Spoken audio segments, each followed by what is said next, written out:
A delegation of the Prosecutor General's Office of the Russian Federation, led by Mr. Igor Krasnov, is paying a working visit to Vietnam. On October the 4th, President Nguyễn Xuân Phúc received the delegation. Welcoming Mr. Igor Krasnov and his entourage, President Phúc stated that Vietnam always appreciates the great support of the former Soviet Union in the past and strives to unceasingly foster comprehensive strategic partnership with the Russian Federation. Prosecutor General Krasnov briefed the host leader on the outcomes of cooperation between the General Prosecutor's Office of the Russian Federation and the Supreme People's Procuracy of Vietnam. Krasnov said that in the coming time, the Prosecutor General of the Russian Federation will support the Vietnamese side in training officers and prosecutors for Vietnam. The delegation of the General Prosecutor's Office of the Russian Federation is on a visit to Vietnam from October 4 to 6 on the occasion of the two countries' 10th anniversary of upgrading their relations from a strategic partnership to comprehensive strategic partnership and 72 years of the establishment of diplomatic relations. Prime Minister Phạm called on the International Monetary Fund (IMF) to prioritize assistance for Vietnam while receiving Ira Davlanoris, head of the organization's Article 4 consultation of the Department of Asia Pacific in Hanoi on October the 3rd. The host leader appreciated IMF precious assistance for Vietnam so far, including policy consultation, technical support, and personnel training. He asked the IMF to increase policy advice, economic governance, and risk response for the government and relevant agencies, continue providing training programs and technical support on economic management, among others. Ira Davlanoris congratulated the Vietnamese government on socio-economic development achievements in 2022 and previous years. She noted the economy has continued its success in 2021 and 2022 compared to many other countries, thanks to a successful vaccination campaign and strong and effective solutions taken by the government. She raised many recommendations, including combining macro policies in a prudent, concerted, unanimous, and consistent manner, properly implementing policy marketing to manage risks and mitigate policy selections impacts, and properly carrying out the recovery and development program.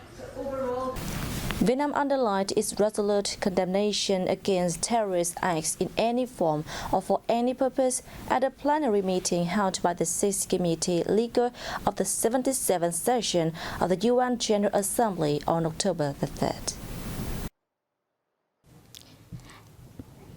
At the meeting, participants condemned terrorism and called on the international community to improve their sense of responsibility and perform international obligations on counter-terrorism.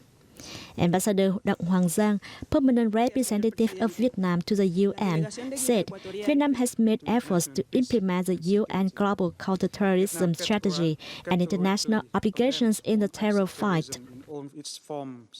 Vietnam has joined 15 global conventions and many regional and bilateral agreements on the fight against terrorism and transnational crimes.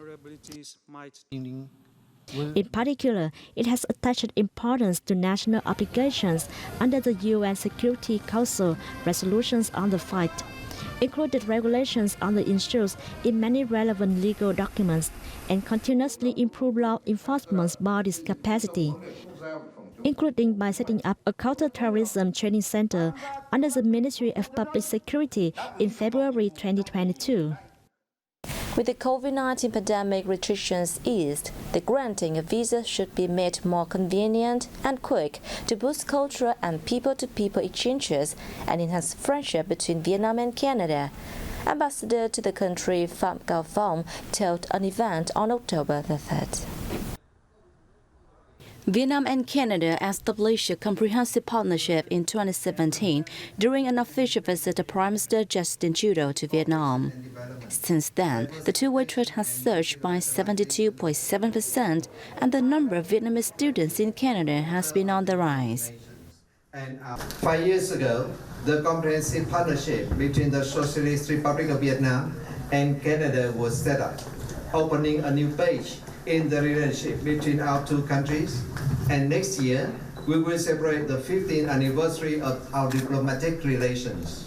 Ambassador Pham said the Vietnam-Canada economic linkage as the driver of the comprehensive partnership should be further stepped up by making the most of the comprehensive and progressive agreement for the Trans-Pacific Progress (CPTPP).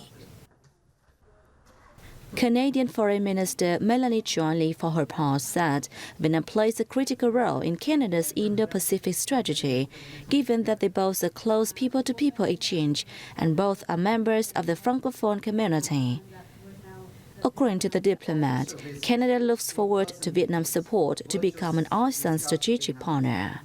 We want to reinforce our partnership with Vietnam. In the context of our Indo-Pacific strategy, you will definitely see the name Vietnam written in the Indo-Pac strategy because, of course, it is a country of choice for Canada because we have definitely a strong relationship with Vietnam, a great history, and also we have a fantastic community, so there's strong people-to-people ties. Last year, ASEAN was Canada's fourth largest trade partner, with bilateral goods exchange reaching $25 billion. Canada has invested 1.2 billion Canadian dollars, equivalent to $0.8 billion, in 101 projects in Vietnam within their development cooperation. As of the end of the third quarter, Vietnam's fisheries exports had reached $8.5 billion. Given the momentum, the annual target of $10 billion in exports should be reached by the end of November. According to the Vietnam Association of Seafood Exporters and Producers, in September, fishery exports were estimated to have fetched over $850 million. Though 36% higher year-on-year, this is the first time exports have fallen below $900 million in the month. Exports of main fisheries products only increased compared to the same period last year. Pangasius maintained the highest growth rate, increasing 97% to $161 million. China and Hong Kong were the biggest importers of the fish with a total value of $153 million, up 97% over the same period last year. Meanwhile, exports to the U.S. declined by 11% to $140 million. Ho Chi Minh City attracted $2.97 billion in foreign direct investment this year to September 20th, a year-on-year increase of over 26%, according to the Municipal Department of Planning and Investment. Of the amount, about $350 million were brought into over 560 new projects, that's 7.6% in value compared to the same period last year. Singapore was the biggest investor in the Southern Hub, as was followed by Japan and the Republic of Korea. Meanwhile, nearly $1.49 billion were added to over 110 existing projects, 2.5 times higher than the same period last year. Besides, there were nearly 1,800 approved transactions of capital contribution and share purchases by foreign investors, with a total value topping $1.1 billion. The number of value FDI projects in the city at present is over 11,000, with total registered capital of more than $55 billion.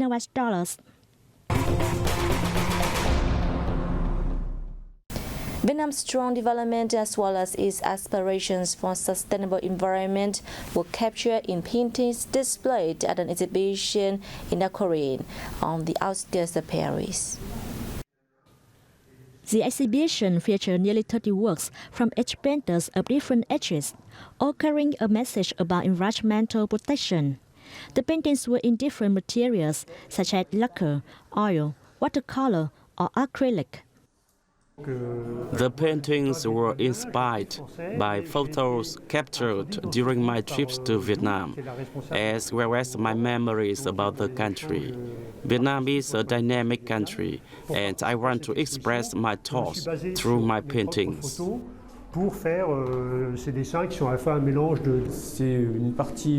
Vietnam is my root.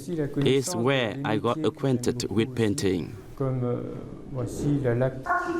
Vietnamese painters also wanted to introduce to French art lovers images of peaceful rural villages that are fading away due to rapid urbanization and naturalization. The environment and global warming are pressing issues, and the exhibition is expected to raise awareness about environmental protection while introducing young artists and Vietnamese culture. As part of the exhibition were martial arts performance and artistic performances, helping French friends and overseas Vietnamese understand more about Vietnamese culture. The exhibition was an initiative from Auro, a non-profit organization based in France, and the Vietnamese Origin French People's Movement, or MCFV, to enhance cultural exchanges between the two countries.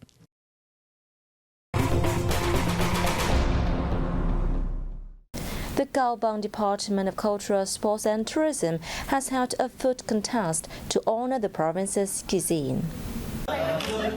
Taking part in the contest were 12 teams from restaurants and hotels around the northern mountainous province of Cao Bang. Several unique local dishes were introduced, such as sticky rice, roasted pork, and fermented pork rolls, among others. The contest aimed to introduce the province's cuisines and share the experiences of local chefs while identifying unique dishes bearing the culture of Cao Bang. It was also a chance to promote the image, culinary culture, and people of Cao Bang among both domestic and foreign visitors. Foregoing both a museum and an exhibition house, a painting and installation exhibition showcasing the beauty of Vietnamese nature and life was held at a market fair in Thanh Hóa province with a view to bringing Vietnamese art closer to the public. On this day, Beer Market Fair in Thạch Thành District, Thanh Hóa Province is totally different from the other days, with an exhibition space entitled Rừng Xòe Ba, arranged for various colorful paintings and installations from 22 popular artists. I feel quite pleased, as it is the first time I have had the chance to enjoy such a meaningful painting exhibition, as local people have also enjoyed it. Art should not be confined to a museum or exhibition house. We therefore decided to showcase the paintings in different locations so as to provide better access for everyone.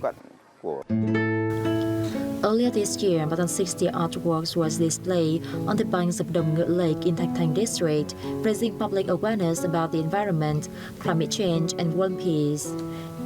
The exhibition then came to be a market fair where artists created and told their own stories, helping local market goers gain a deeper insight into art. I brought several works of realism to the exhibition that feature various local specialties and a corner in a peaceful village. The exhibition is important for artists like us, as our works are brought closer to local people. Some people may ignore the exhibition and not understand its meaning, but if we stop holding exhibitions outside of museums and exhibition houses, we will never be able to change people's attitude towards art.